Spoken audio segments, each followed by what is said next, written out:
Hello everyone, welcome back to the channel. In today's video, I'll show you how to import a GitHub repository into Replit. It's a quick and easy process, so let's get started.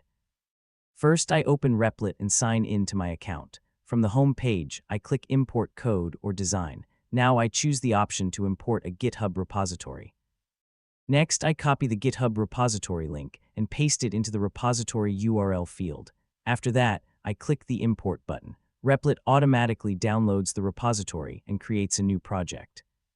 In a few moments, the project opens, and all the files from GitHub appear inside the Replit editor.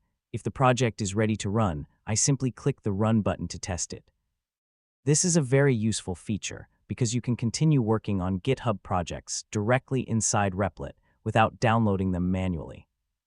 You can edit the code, test your changes, and keep developing your project from anywhere. And that's how you can import a GitHub repository into Replit. If you found this video helpful, please like, subscribe, and turn on the notification bell for more tutorials. Thanks for watching, and I'll see you in the next video.